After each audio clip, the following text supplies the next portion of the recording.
Hello and welcome everybody to this webinar on 3D machine vision. I hope you're comfortably seated, maybe still working from home as many of us at JLI in these Corona times. Let's get started.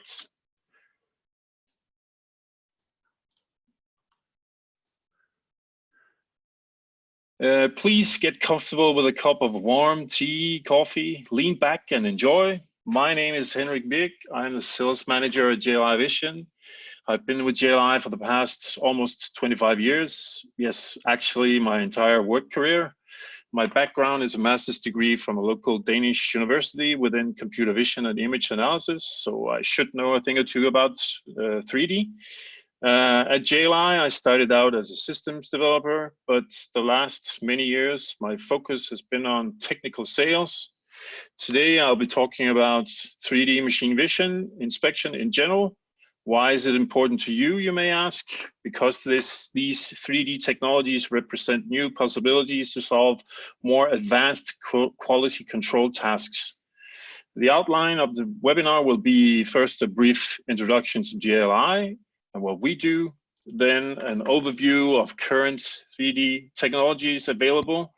This includes technologies such as laser triangulation, stereo vision, time of flight, fringe projection. Once the overview is in place, I'd like to talk about a setup that we have developed here at JLI, making inline 3D inspection more accessible. And towards the end, I'll talk a bit about where the 3D technologies probably are heading and what we can expect in the future. The webinar will take around 20-25 minutes, depending on how fast I can do it, which should leave about 5 to 10 minutes for potential questions and hopefully some good answers on my part. If you have any questions during the webinar, please use the Zoom capability to ask it as we go along. I'll try to answer them at the end. Let's get started. Who is JLI? Or JLI Vision, or JLI as we prefer to call ourselves in daily speak. JLI is the leading machine vision systems integrator with headquarters located in Copenhagen, Denmark. Company was founded back in 1985 by the nice gentleman on the right side, Jørgen Lesser. This makes JLI one of the oldest suppliers of machine vision in the world. In 2015, the nice gentleman on the left side, Jan Christensen, bought 51% of the company, and they're now named Mr. 51% and 49%. At JLI, we design and construct vision systems based on smart cameras, embedded systems, and up to high-end complex turnkey application-specific systems. We've delivered systems in many different industries and have extensive know-how about how to make them work in real life. Currently, we're a group of 20 experts, many of us with more than 20 years of experience in the machine vision industry. We consider ourselves pioneers, trying to extend the possibilities within 2D, 3D, and machine learning. We work with many of the biggest companies in the world and are extremely proud of our track records. Enough about us. Let's move on to different technologies. Before I start, I think we need to lay out the basics of 2D imaging. Just the very basics. In pure 2D machine vision systems, the target is to acquire an image for processing. The image is effectively a flat, two-dimensional plane view. The 2D image does not provide any height information at all. There's X and Y data, but no set depth of field data. What we see is effectively the contours or profile of a 3D object viewed from a specific viewpoint. Different viewpoints makes different objects create different contours, making 2D a challenging or of limited use in applications where depth information is critical to perform a task.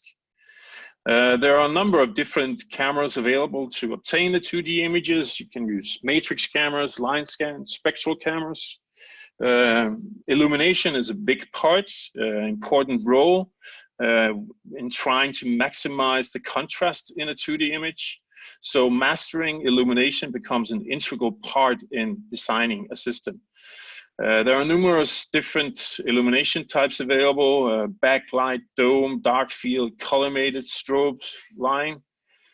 Together with the appropriate software, typical inspections that can be carried out range from presence check, dimensional gauging, prints, barcodes, checking surface quality and color. So what is 3D? As I said, in some applications, profile contour of the object does not provide the right information. This is where 3D technology can be helpful. With 3D, you can capture the shape of an object and gain an extra dimension, the depth information. With 3D, you can measure geometric features on an object's surface, regardless of the material or color. In some setups, one of the advantages of 3D is that it is contrast invariant and ideal for inspecting low contrast objects. It is also more robust and immune to minor lighting variations or ambient light. And there's a high repeatability on measurements due to the fact that components are often combined in one package with camera, optics, lighting, and pre-calibration. So 3D offers the possibility of detecting surface height defects, performing volumetric measurements, helping robots pick up objects randomly located in a bin, automating factory processes, assembly, guiding robots around in the real world autonomously. Let's jump to how do we pick the right 3D solution? Obtaining 3D data can be somewhat of a jungle. There are numerous techniques available, each with their advantages, disadvantages. The most prominent ones currently are laser triangulation, stereo vision, fringe projection, also called light stripe, structured light, and time of flight. In the following, I'll try to give you a brief overview of just these four techniques. Please bear in mind that these four are not the only ones available. What is laser triangulation? Laser triangulation is a machine vision technique used to capture the three-dimensional measurements by pairing a laser illumination source with a camera. Laser triangulation can be a point, or more commonly, a line, as shown in this illustration. A laser line triangulation system works by measuring the position of the reflected laser line in the camera's field of view under a preset angle. When an object moves up or down, the position changes of the laser line in the image, and this distance can be correlated to a height in the real world. Scanning the laser line continuously during motion can provide a height map of an object. Laser line triangulation is currently one of the most common 3D technologies and is often used for scanning the volume of products, typically in the food industry, quality control, measuring dimensions, doing assembly pick and place, having a robot grab an object on a conveyor belt with the correct orientation. Some of the pros of laser line triangulation is that it works on moving objects. It's very accurate, typically microns or millimeters. The technology is rather material invariant, and it works at high speeds. Some of the cons are that the field of view is dedicated to a small range. Either you examine parts that are very small or very large. And it requires an encoder to work inline. What is stereo vision? Stereo vision works by imitating the human vision using binocular disparity or parallax. Basically, our eye sees things from two slightly different viewpoints through our left and right eye. In this simplified illustration, 2 points, C and D, are seen from two cameras with a small distance between them. In camera A, the first point is C followed by D, and vice versa for camera B. Notice that the points in the right image, camera B, are shifted to the left, and that the shift or the parallax, the disparity, is less for distant objects. By simple math, again, triangulation, the distance to an object can be calculated when the distance between the cameras are known, along with the focal length and the disparity, the parallax, the distance in the two images of the same point. One of the challenges in stereo vision is to match points in both cameras in order to calculate this parallax, this disparity. This often leads to less accurate measurements together with potential calibration errors. The pros are that the components are rather cheap, it has a small form factor, and the field of view can be anything from small to very large. The technology is also somewhat material invariant. The cons are that it's not very accurate, typically best case 1 millimeter, and often in centimeters. What is fringe projection? Fringe projection is based on triangulation in a similar way to the laser profiling, the laser triangulation.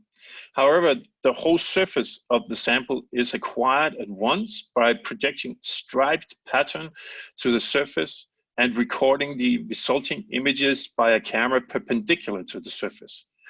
Using typically at least 3 different stripe patterns, often many more, recorded in a fast sequence, the exact lateral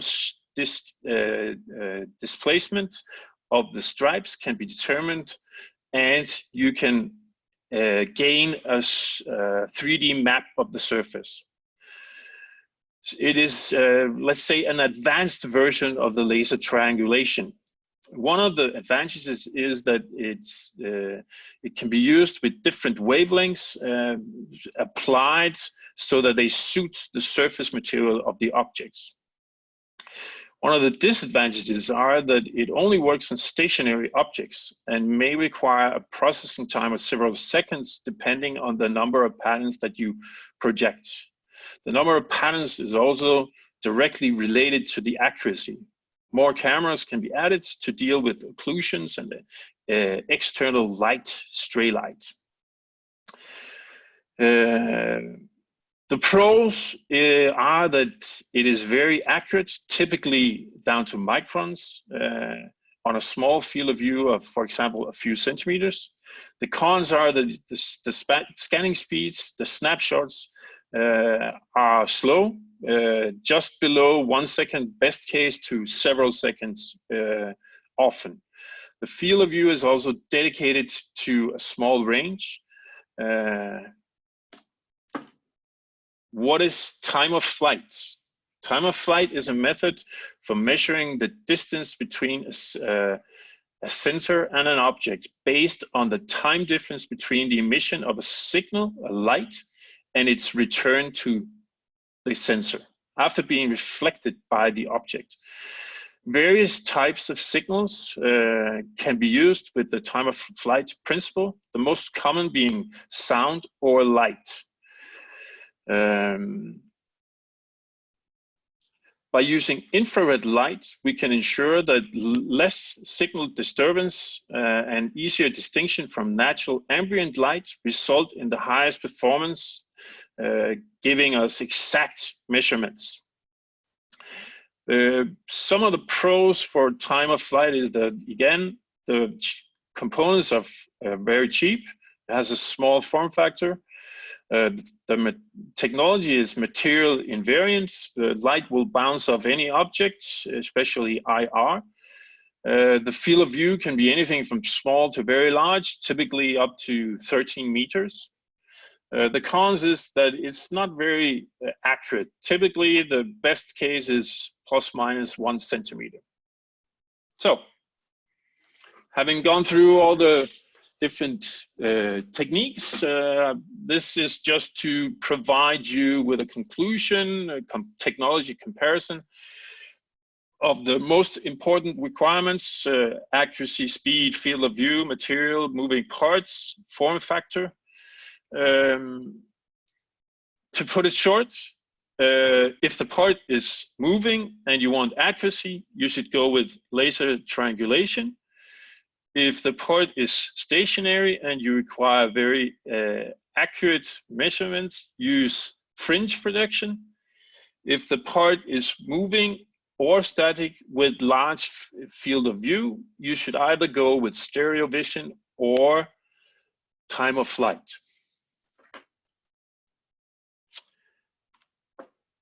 Let's jump to inline 3D inspection.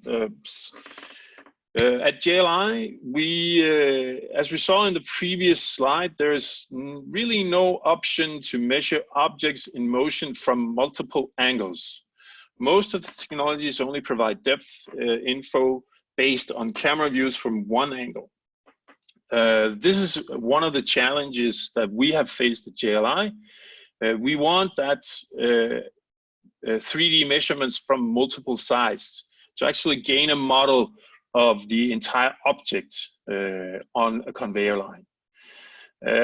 What we see here is that we can, in some cases, make it work, for example, by adding 4 lasers from different viewpoints in a network array.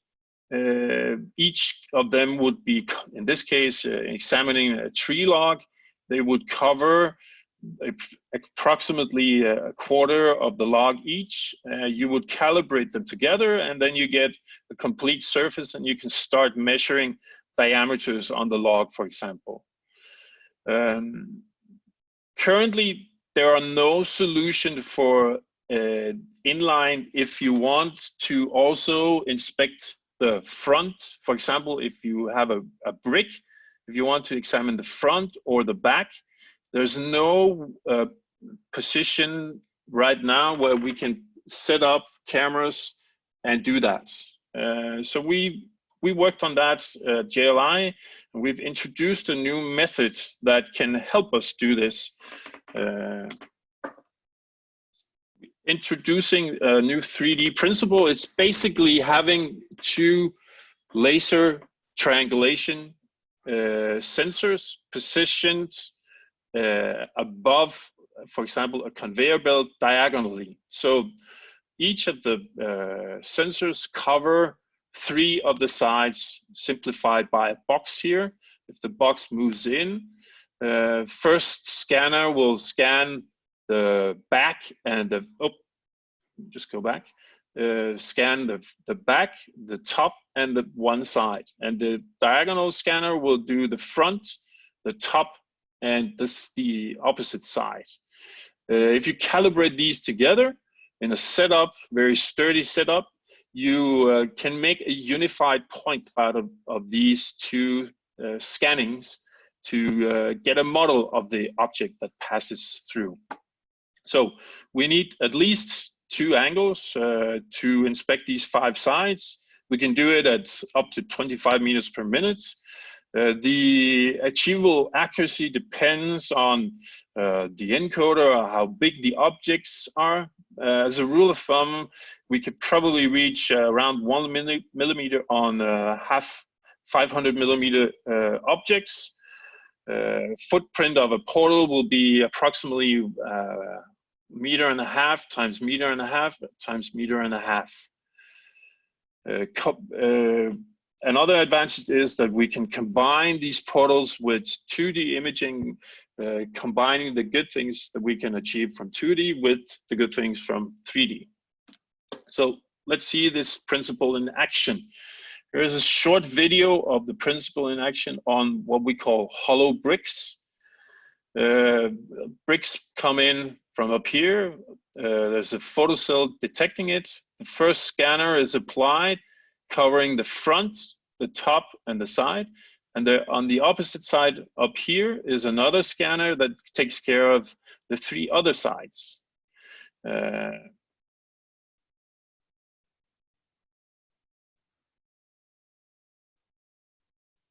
Yep. So what can inline dynamic inspection be used for?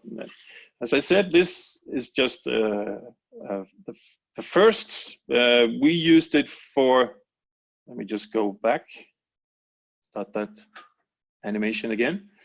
This is an example of a facing brick. You see it down here in the corner.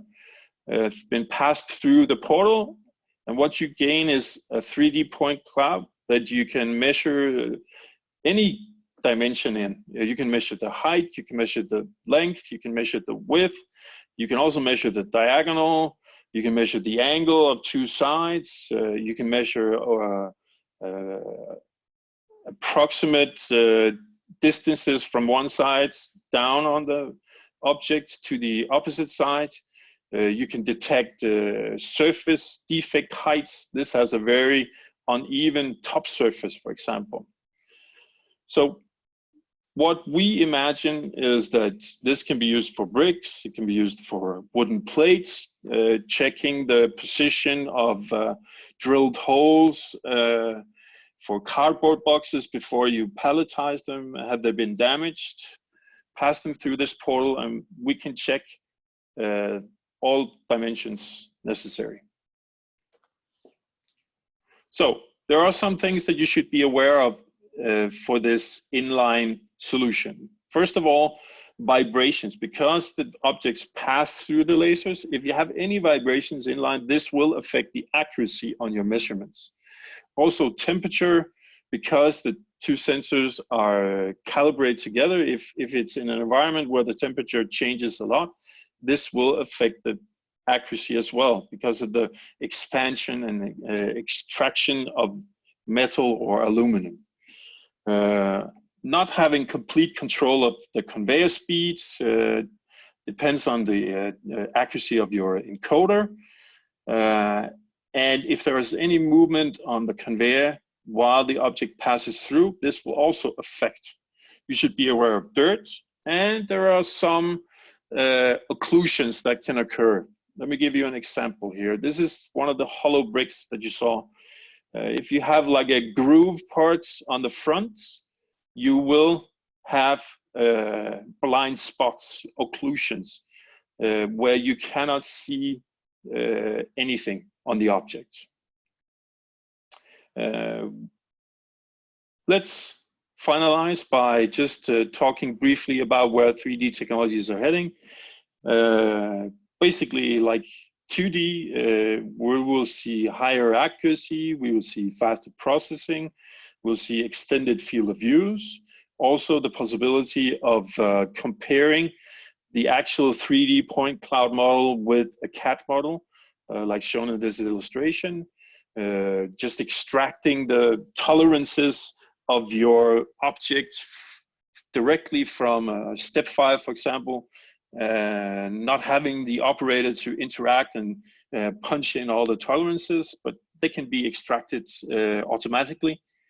We will see better quality control, new technologies. One of the new technologies that I think will gain more in the future is called line confocal sensors. Here's an example. You have a mobile phone display, which is actually made of several different layers. The key advantage of line confocal sensors is their ability to generate like a 3D tomography, a multi-layer 3D geometry. Very fast, just like the laser triangulation. Confocal scanning avoids unwanted reflections from any shiny metal surfaces. So it provides us with an ability to measure mirror-like, glossy, transparent, translucent objects. We could probably detect delamination. Here's an image of like a camera of a mobile phone, which is made of several different glasses, plastic glasses, actual glasses, and you can actually mirror the position of each of the glass and start measuring the distance between them. So you could be measuring, is there any delamination probably also? Scratches, dust on the surface or inside of laminated glass. Yep. that concludes mine. This went a bit longer than expected, but if you have any questions, feel free to ask. We will also be sending you an email where you can download the webinar and view it again. If you have any questions, feel free to raise your hand right now and ask it. There's like a panel in Zoom where you can type in your question and I'll try to answer it. Otherwise, you can always contact me by email or by mobile phone. So thank you for your patience. I hope this provided you with some basic insight on the 3D imaging. There's one answer here. What is the cost of a 3D inline portal? It really depends on what kind of size object that you have. But an automatic turnkey portal ready to put into your production line will cost somewhere from €100,000 and up. It also depends on what kind of accuracy you're looking for. Any more questions?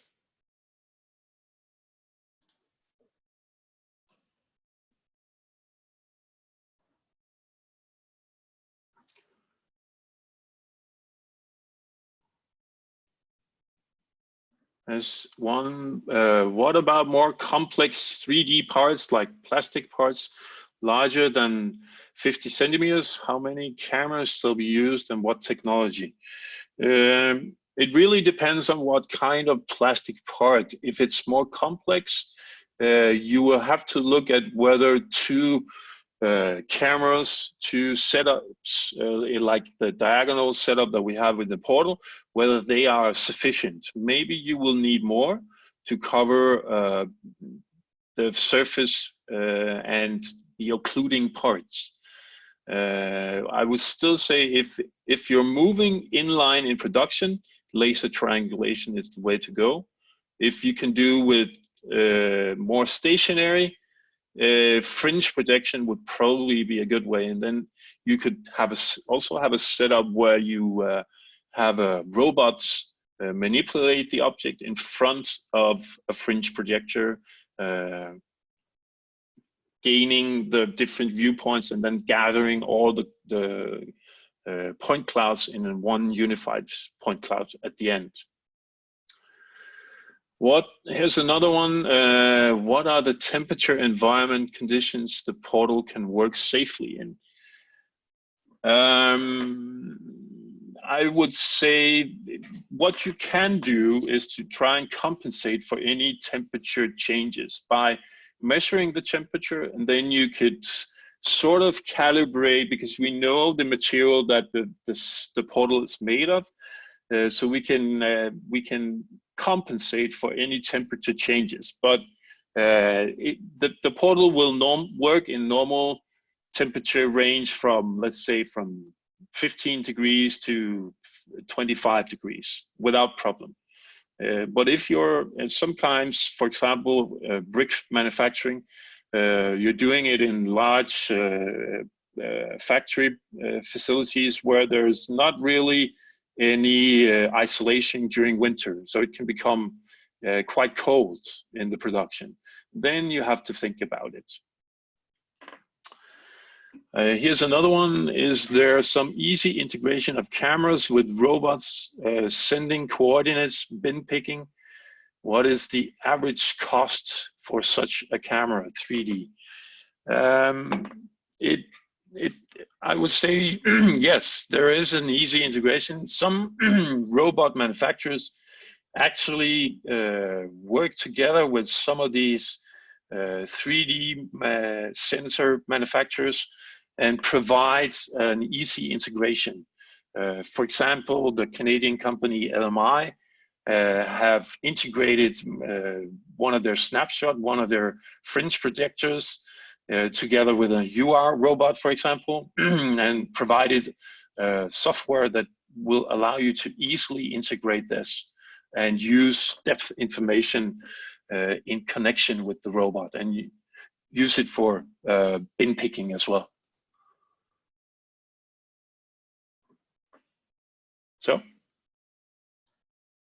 Any more questions? I think we've used half an hour now.